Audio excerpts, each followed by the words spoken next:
تو اس کی وجہ یہ ہے کہ ہم ملک کے اندر بد امنی ہے، روزگار کے لیے لوگ گھروں سے باہر نہیں جا سکتے.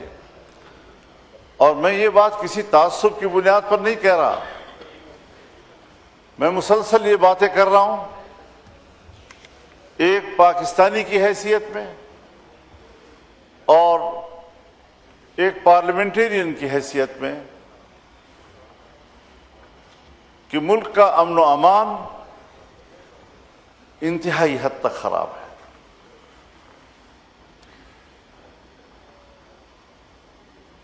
آپ لوگ سندھ سے تعلق رکھتے ہیں جناب اسپیکر، آپ کے ہاں مسئلہ ہے، ڈاکوؤں کا مسئلہ ہے، کچے کے ڈاکوؤں کا مسئلہ ہے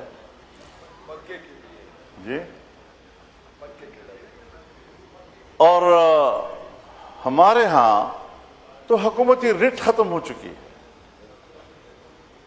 تھانوں پر قبضے ہو رہے ہیں، پولیس اسٹیشن تباہ کر دیے جا رہے ہیں، چھاونیوں پہ حملے ہو رہے ہیں. ہمارے فوج کے جوان،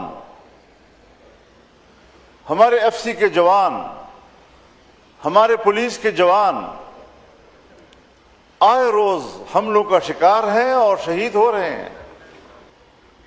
مناسب نہیں کہ ہم اس فورم پر یہ بات کہیں، لیکن میں یہ تجویز دے چکا ہوں کہ یہ مسئلہ اس حد تک گھمبیر ہے کہ ہمیں ان کیمرہ ایک اجلاس کرنا چاہیے اور پارلیمنٹ کے اراکین کو بتانا چاہیے کہ یہ صورتحال کیوں درپیش ہے، اصل حقائق سامنے لائے جائیں. افغانستان کی صورتحال، اس کے ساتھ ہمارے تعلقات کی نوعیت اس وقت کیا ہے، ایران کے ساتھ ہمارے تعلقات کی نوعیت کیا ہے، انڈیا کے ساتھ ہمارے تعلقات کی نوعیت کیا ہے. ملک کے اندر دو چھوٹے صوبوں کی خصوصیت کے ساتھ ہم دیکھیں کہ ہم کہاں کھڑے ہیں. ہم نے تو صرف ایک سوال کیا تھا کہ ہمیں صرف اتنا بتایا جائے کہ پاکستان کہاں کھڑا ہے، بس. لیکن آج تک یہ نہیں بتایا جا رہا کہ پاکستان کہاں کھڑا ہے.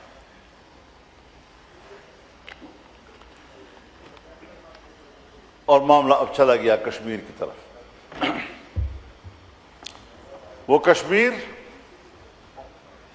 جہاں ہر کشمیری کا دل پاکستان کے ساتھ دھڑکتا تھا، آج وہاں باغیانہ تقریریں ہو رہی ہیں، پبلک اس میں شریک ہو رہی ہے. اس کا معنی یہ ہے کہ ان 78 سالوں میں ہم نے کشمیریوں کو مایوس کیا ہے. ہم نے وہاں کی ماؤں اور بہنوں کی عزتوں اور ان کے ناموس پر 78 سال صرف سیاست کی ہے. ہم نے ان کا مقدمہ نہیں لڑا ہے. اور آج جو صورتحال وہاں نظر آ رہی ہے یہ تشویشناک ہے. یہ نہیں کہ میں صرف حکومت پر تنقید کروں، میں یہ تجویز کروں گا کہ اس حوالے سے ہمیں غور و فکر کرنا چاہیے، اپوزیشن کو اس میں انوالو کرنا چاہیے، ان کیمرہ اجلاس کریں اور ہمیں بتائیں حقائق کیا ہیں. ان الفاظ سے کوئی مقصد حاصل نہیں ہوتا، نہیں اس سے وہ فریق متاثر ہوتا ہے. شاید آپ پبلک کے سامنے کہہ سکے کہ یہ تو اس قسم کے مجرم ہیں، یا ملک کے مجرم ہیں، یا دین اسلام کے مجرم ہیں، یا عقیدے کے مجرم ہیں، لیکن اس سے کیا مسئلہ حل ہوتا ہے؟ ہم تعصب کی بات نہیں کر رہے. اگر آپ نے انڈیا کے خلاف جنگ لڑی ہے، اگر آپ نے فتح حاصل کی ہے، سب سے پہلے حمایت کرنے والا میں تھا. میں نے یہ نہیں سوچا کہ جس حکومت سے مجھے اختلاف ہے آج میں کسی ایک مسئلے پر ان کو سپورٹ کروں. نہیں، ہم نے کہا ہم ایک صف ہیں، پوری قوم ایک صف ہے، ہم فوج کے شانہ بشانہ ہیں. اگر آپ نے ایران امریکہ کے درمیان مصالحت کی بات کی، ہم نے سپورٹ کیا ہے. اس کے علاوہ پاکستان کے پاس اور کوئی بہتر راستہ نہیں تھا. لیکن اگر ہم امریکہ اور ایران کے درمیان اس لیے مصالحت چاہتے ہیں کہ ہمیں خطے میں جنگ نہیں چاہیے، خطے کے لوگوں کو ہم امن دینا چاہتے ہیں، تو اس کی ضرورت افغانستان کے ساتھ بھی ہے۔ دہشت گردوں کے مراکز افغانستان میں ہیں، وہاں پر بمباریاں کی جا رہی ہیں، تو کیا اس سے پاکستان کے اندر مسلح گروہوں کی کارروائیوں میں کوئی کمی آئی یا اس میں اضافہ ہوا؟ ذرا اپنی حکمت عملی پہ ذرا نظر تو ڈالنی چاہیے۔ افغانستان کو مستحکم کرنے کی ضرورت ہے اور پاکستان کو ایک مستحکم ہمسائے کی ضرورت ہے۔ جب ہمیں کچھ نہیں ملتا، 78 سال کے بعد ہم افغانستان کو طعنہ دیتے ہیں کہ پاکستان کے خلاف سب سے پہلا ووٹ افغانستان نے دیا تھا، وہ ظاہر شاہ کی حکومت تھی۔ افغانستان ہندوستان کی تقسیم کے خلاف تھا، اس میں کوئی شک نہیں۔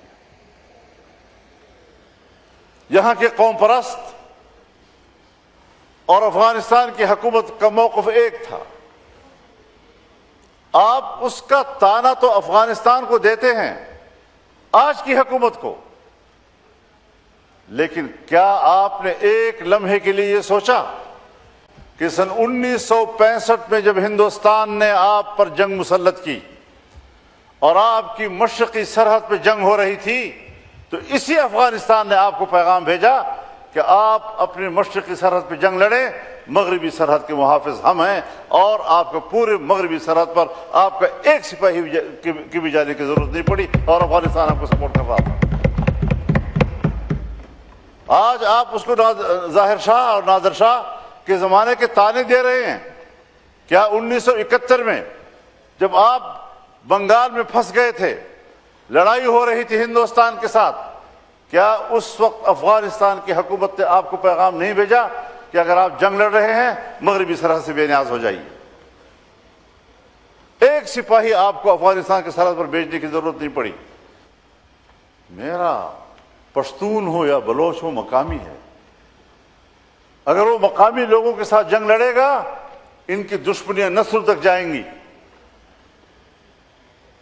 کیا یہ قوم کی ذمہ داری ہے؟ آج ان حالات میں اگر میرے اوپر 3 خودکش حملے ہوئے ہیں، میرے گھر پر کئی راکٹ کے حملے ہوئے ہیں، میرے بچوں کے اوپر حملے ہوئے ہیں، میرے بچوں کو گاڑیوں سے اتارنے کی کوشش کی گئی ہے، میری پارٹی کے سینئر لوگوں کے اوپر خودکش حملے ہوئے ہیں، ایک ایک حادثے میں 25 اور 30 لوگ شہید ہوئے ہیں۔ ان حالات سے ہم گزر رہے ہیں، اس کے باوجود ہمیں تو ایک بندوق رکھنے کی بھی اجازت نہیں۔